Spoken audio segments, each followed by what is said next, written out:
ahead, man. Try it. Your parents won't find out.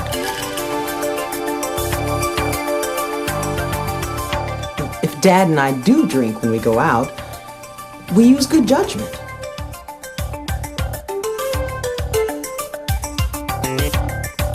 Want a beer? No thanks. Coach would really get on my case.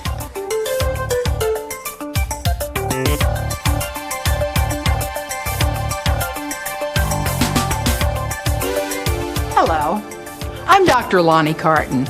It isn't easy to be a parent these days, is it? Most of us need all the help we can get to raise secure, self-disciplined, socially responsible children. Our Family Talk About Drinking video offers advice from professionals and situations that demonstrate how effective parenting strategies may help. I've often said that if there were a formula for raising children, it would be made up of 10% luck, 10% inspiration, and 80% perspiration. The luck part has to do with things like the kinds of friends your child makes and the teachers he or she gets. The inspiration comes from listening to our children and giving them the attention and affection and approval they need. The perspiration is expended in the hard work, the time, making the decisions that have to be made and doing the disciplining that has to be done. The goal of Family Talk is to provide some basic guidelines for talking to your child about drinking.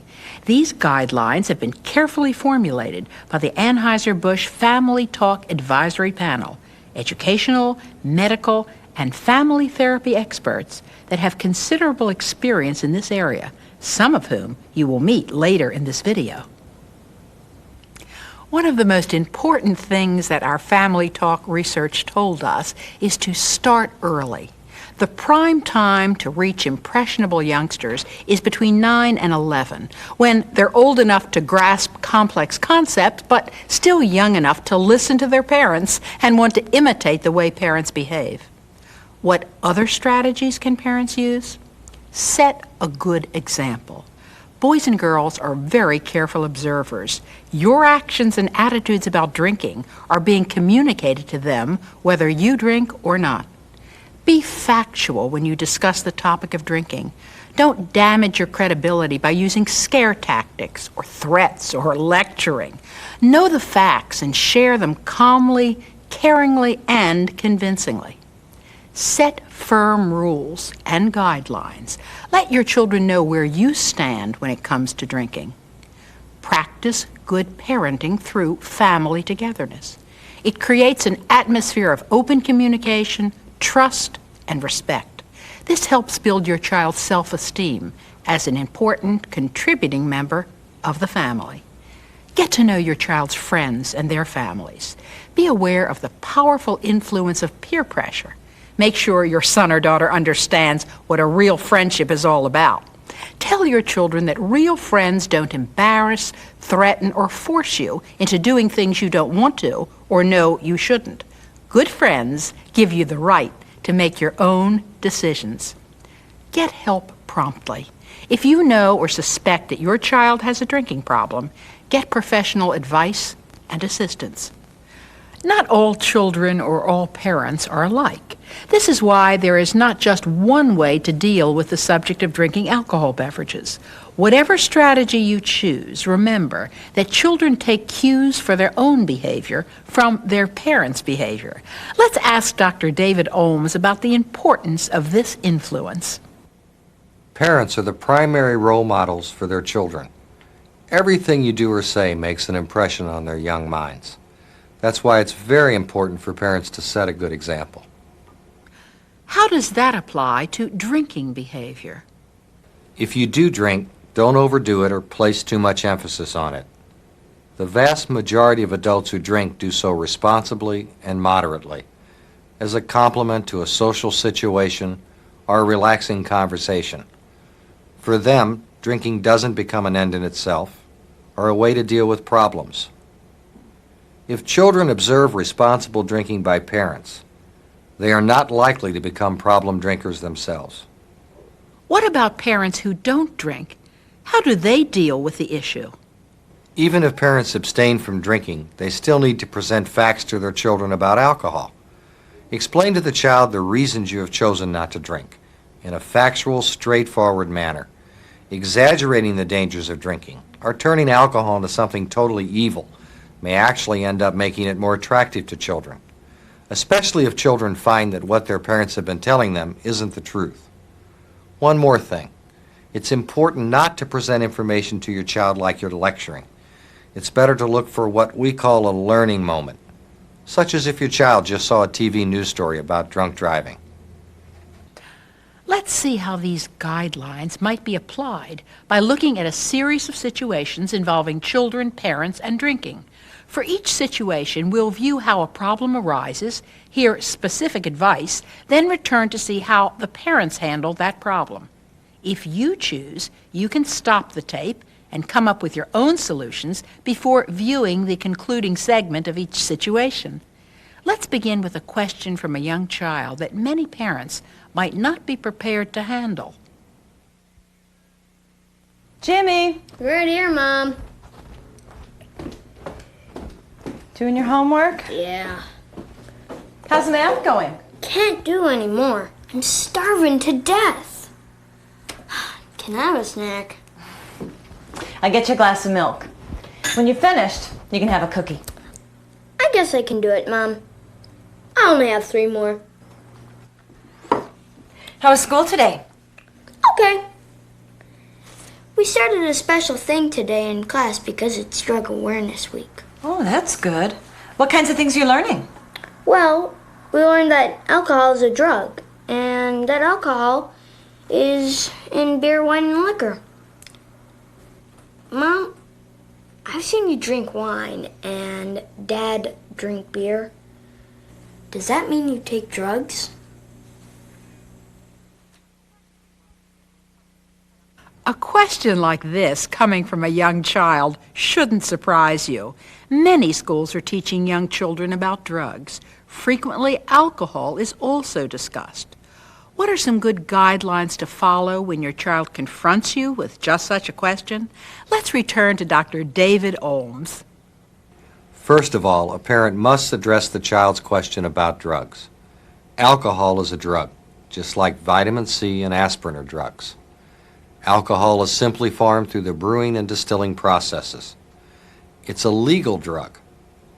However, it is illegal in all states for those under the age of 21 to purchase alcohol beverages, and in most states, except for specific situations such as religious ceremonies, it's also illegal for them to drink.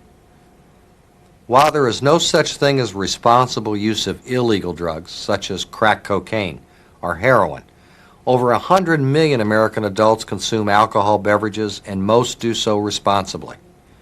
Another key distinction between alcohol beverages and illegal drugs is that several recent medical articles have reported certain health benefits among adults from the moderate consumption of alcohol beverages. However, it's important to communicate that abuse of any product, sugar, salt, aspirin, alcohol, or even too much apple pie, can be bad for you, and that drinking is only okay for adults. But a child's natural response might be, if it's okay for you to drink, why isn't it okay for me?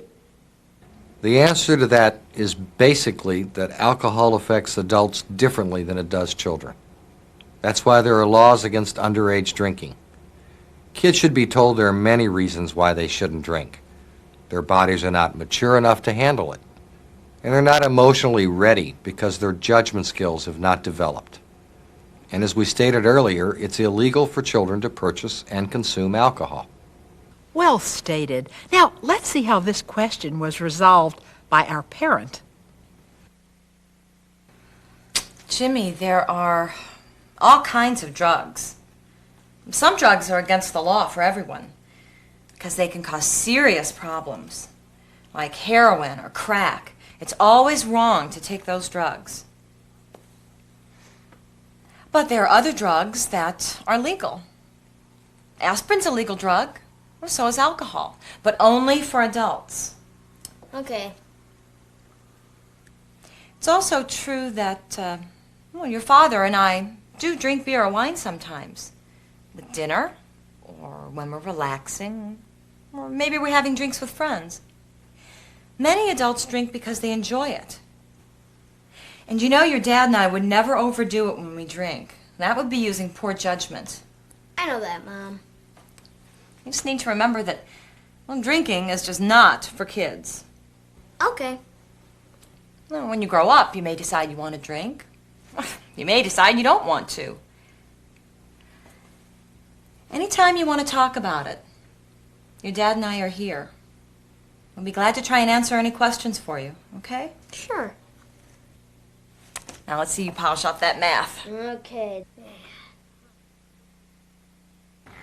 What this parent was able to do was to turn a tough question into a learning experience. She tried to put the situation into terms that a young child can grasp. She made it clear that there is a distinction between alcohol and illegal drugs. Every parent needs to make that distinction. If you don't, you may easily confuse the child or send the wrong message that responsible drinking by adults is the same as taking illegal drugs. Now, let's turn to another situation involving older children, a situation that deals with experimentation with alcohol beverages. That tastes real funny. Are you sure that's how you make a drink? Well, I guess so. I watched my folks, and that's how they did it. Oh, I don't feel so hot. I think I'm gonna go to the bathroom. Feel real dizzy all of a sudden.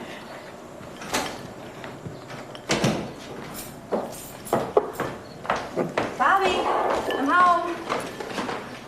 Oh, hi, Pat. Hi. Where's Bobby? He went to the bathroom, Mrs. Thompson. I don't think he feels very good. What are you guys? Pat?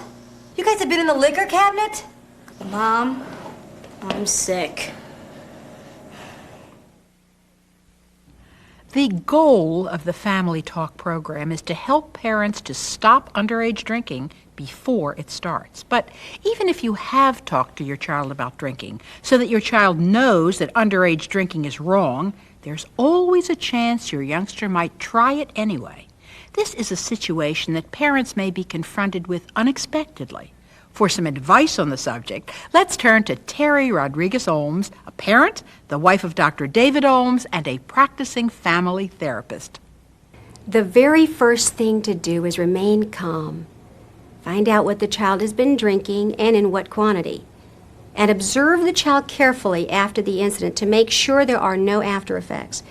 After you've made sure that the child is okay, don't attempt a detailed discussion with the child right away. He or she is probably in no condition to listen anyway. Discuss the situation at a more appropriate time. Obviously, a parent must show concern for the child's safety in such a situation, but what about the fact that the child broke an important rule? How do you balance these two? Showing concern for the well-being of your child, but showing dissatisfaction for the child's misbehavior. Make sure you are firm, but don't forget your love and concern for the child. A tough love approach is appropriate. It's very important that the child realize that a rule has been broken. With a firm and caring approach, the child will know that parents enforce rules out of concern for the child's welfare.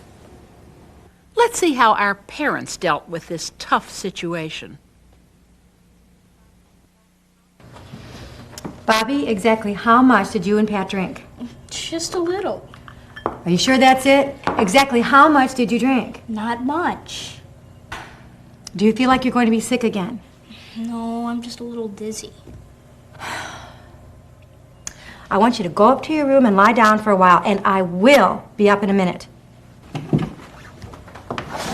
Pat, how do you feel? I'm not sick, but I feel kind of funny. All right, I'm going to call your parents and let them know what's happened.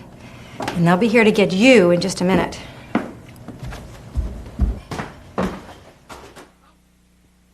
So, Bobby, why did you and Pat decide you were going to drink yesterday afternoon? I don't know. It's just... I guess we thought it'd be cool, and Pat said that he and Joey had tried it once, and I thought maybe I should try it too. No way, Bobby. We've talked about drinking before, and we've told you there are very good reasons why kids shouldn't drink, remember? Yeah, Mom. You and Dad said that kids weren't big enough to handle alcohol. I guess I found that out the hard way. Oh, you sure did. But you just forgot all that yesterday afternoon? I knew it was wrong, but Pat's my friend, and I wanted him to think I was cool. Well, he may be your friend, but... Look, if someone is your friend, they won't stop being your friend just because you won't do something. Yeah. I'm sorry, it was stupid. Bobby, everybody makes mistakes, okay? Now, this was certainly a big one, and I hope you're going to learn from it. But, sweetheart, it's so important for you to remember that your friends like you for who you are, okay? Just for who you are. Not because you do everything that they tell you to do. What kind of friend would that be? Right? Not much of one, I guess. That's right. Now, I think we all agree that what happened yesterday was a big mistake. And it was against the rules. And we can't be here 24 hours a day to make sure you abide by the rules. We expect more from you than that. And you let us down. And we also know that when we break the rules, we have to accept the consequences. Right? Mm-hmm. Your father and I talked about it. And instead of going skating today, you can clean the garage. You can also paint the storage shelves. And if you don't get finished with it all today, you can just work on it next weekend too, okay? Okay. And we expect a first-rate job, all right? Yes, sir. Okay. Can I get started now? Sure.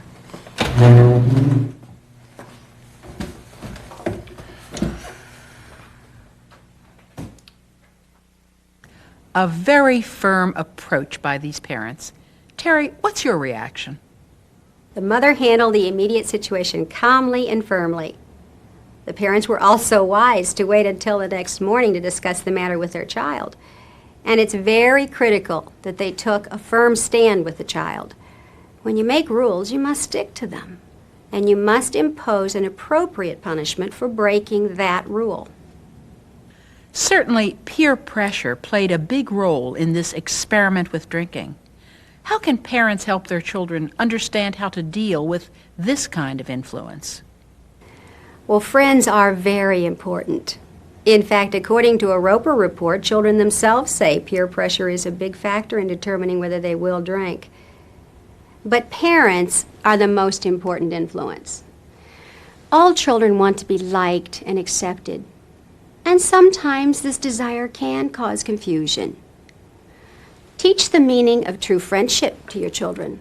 Encourage them to recognize that they don't have to do what others are doing when it does not benefit them. And make it a point to get to know more of your child's friends and their families. You can also teach your child to be assertive by building self-confidence and self-esteem. This helps children learn to stand up for themselves. Good advice. Now, let's move on to another situation that shows a child's observation of an adult drinking situation. Don't forget the one to grow on. I won't. Hey, that was great. Thanks. Hey, I'll take the coffee out if it's ready. Everybody wants some except Uncle Jack. I wish he'd eat something. He's hardly touched any food since he got here. Uncle Jack is drunk, isn't he? Well, Rebecca, I'm not sure he's drunk. But Uncle Jack has probably had more to drink than he should have. You're not gonna let him drive home like that, are you? You told me that driving is a very bad thing to do after you've been drinking too much. Rebecca learned some important information about drinking and driving from her parents, and she did what a lot of youngsters do, put their parents on the spot by expecting adults to practice what they preach. Let's hear from Dr. Olms. Research tells us that children look to their parents as their primary role models. And we also know that parental example is one of the major influences on whether or not a child will decide to experiment with alcohol. When children are between ages 9 and 11, as this child is, parents can have a tremendous influence on them. That means when we tell them something, our subsequent actions also have to back up our words. It can't be a case of do as I say, not as I do. It just doesn't work that way with children. Children are keen observers of their parents' behavior. Make sure you live up to the standards you have set. Let's see how these parents deal with the situation.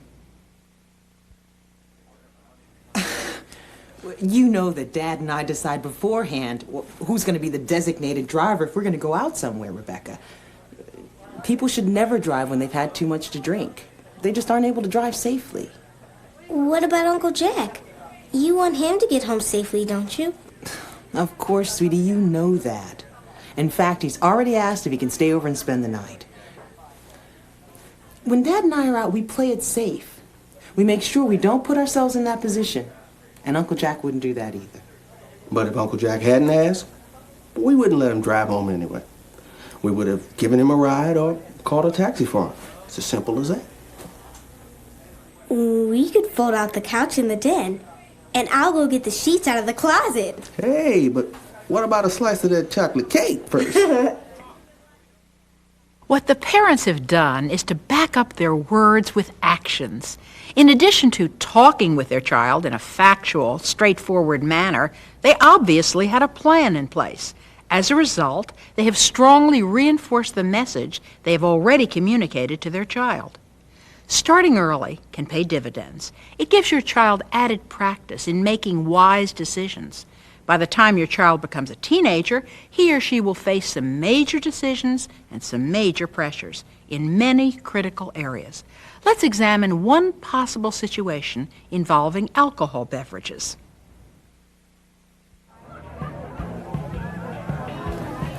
Hey, where'd you get the beer? From the fridge in our basement. My dad's not gonna miss a couple six-packs. Hey guys, what's up? Hey, how you doing? Hi Sharon, Jane. Hi. Hey Jeff. Hi. Bill said you guys would probably be down here. Hey Erica, we weren't sure you were coming. Well, the tryouts went on forever. Oh, I bet you were so nervous. Last year, Sharon and I just about went crazy. But don't worry, Erica, I know you'll make it. I hope so. I can't believe how crowded it is upstairs. Yeah, I guess when everybody found out that Pete was having a party tonight, the word spread pretty fast. I mean, it's unbelievable. You can't even walk 5 feet without someone dancing on your feet or bumping into you. Well, hey, this is the real party. If you want to join in, there's some more in the fridge.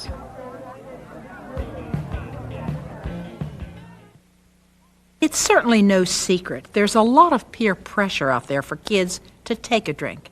And teenagers especially feel the need to be part of the crowd, to fit in.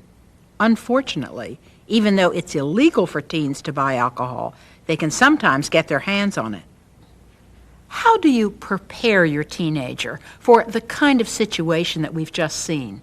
It's been said before, but it's worth repeating. Start early. Begin to talk to your child about drinking by the time he or she is 9 years of age, or even earlier if the child asks questions about the subject. And don't just discuss the topic once and think you've said it all. Even if your child is now a teenager and you haven't talked to him or her about drinking, better late than never. Start communicating now. Don't just talk. Listen. Encourage your adolescent to ask questions, make comments, and contribute information. That way, everyone will understand the subject better. But what types of strategies and refusal skills do teenagers need to avoid the peer pressure trap? Strategies and skills that will allow them to save face and avoid inappropriate behavior in an attempt to fit in with the crowd. Strategies and skills that build self-confidence in their ability to handle just such a situation. The best way to do this is to actually sit down with your teenagers and have them come up with the refusal strategies they would use. Let's see how Erica's father helped her develop these skills. Erica, Your mom and I have talked to you ever since you were a little girl, all about drinking. But now that you're in high school, maybe it's time we listen to you for a change. Sooner or later, you're going to feel pressure to drink. How would you handle a situation like that? Well, now that I'm older, I do hear more talk at school about drinking. But I think that everybody I know also thinks about the trouble they can get into with it. Well, that's good to know. But let me ask you, if you went to a party and your friends were there and they were sitting around drinking and they offered you some, I mean, what would you do? Well, I'd just tell them I didn't want any. Even if these were people that you really wanted to like you? Well, sure. I mean, there are definitely certain people you want to like you. But that doesn't mean you have to do something you don't want to. I mean, I think that if they're really worth being friends with, they just wouldn't care about something stupid like that. So what would you do? Well, I guess I'd tell them I just didn't feel like having a drink. That it doesn't agree with me. Or that it's my personal choice. And maybe I'd change the subject. Talk about something else. Erica, I know you probably think I worry about you too much, but hey, it's only because I love you. Just remember that I trust you, and that if you ever have problems dealing with anything like this, don't hesitate to ask. Okay, Dad. But don't worry. I can handle it.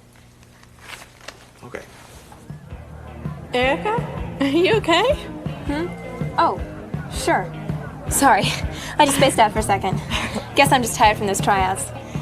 I'll just grab a soda instead. Let me get you one too. And let's go and check out the party upstairs. Okay. I saw Greg Mason upstairs, and I hear he's really got a crush on you. No way. Yes. No way. I talked to Jane. How does she know? It appears that Erica handled that situation well. Let's get some additional comments from Terry Ohms. Did you notice how Erica used positive peer pressure in asking her friend to come upstairs with her?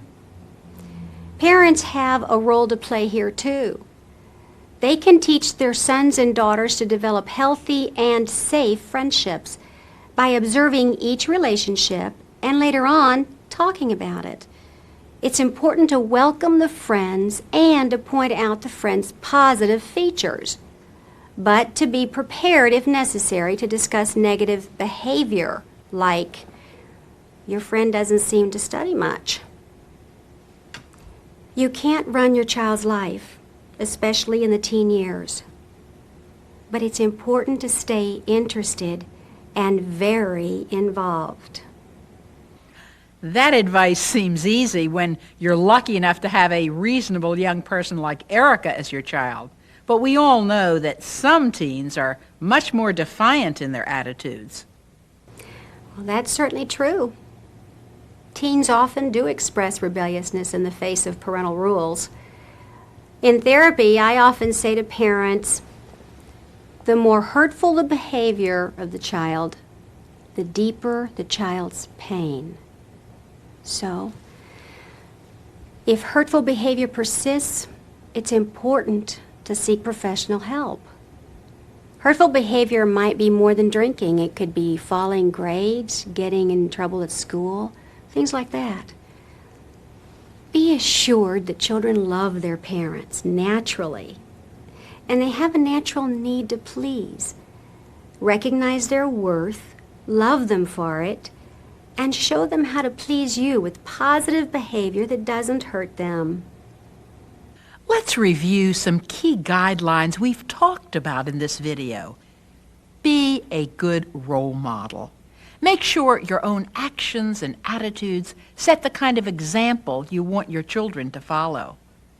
Learn the facts, then clearly and calmly share them with your child, no matter what the issue is. By providing facts, you show respect for your child's intelligence. Set fair, firm, consistent rules. Let your sons and daughters know where you stand and talk about your family values. Explain what behavior you expect from your children. Have a plan of action should they not follow the rules set. Practice good parenting. Take time for family togetherness. Read with your child. Talk. Listen. Laugh, share, play. Be an askable parent. Make sure your children understand that you want to listen to them and answer their questions. Build self-esteem by making children feel that they are a contributing part of the family. Know your children's friends and families. Peer pressure is a strong influence on your child's behavior, and as we all know, it's tough to raise children these days. Be the kind of parent who gets help if you see your child needs it. Successful parenting is one of the most difficult and important jobs any of us can perform. All of us share the desire to raise self-disciplined, secure, socially responsible boys and girls. We hope Family Talk About Drinking can help you and your family. Good luck.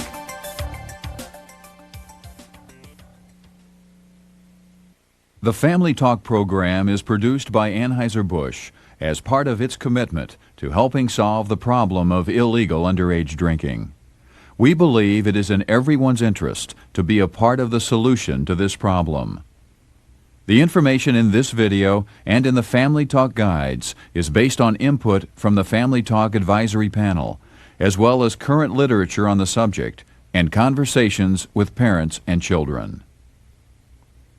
To obtain your free copy of our Family Talk guidebooks or information concerning other Anheuser-Busch consumer awareness and education programs, contact Anheuser-Busch Department of Consumer Awareness and Education, 1 Bush Place, St. Louis, Missouri, 63118-1852, or call the toll-free number 1-800-359-TALK. Let's stop underage drinking before it starts.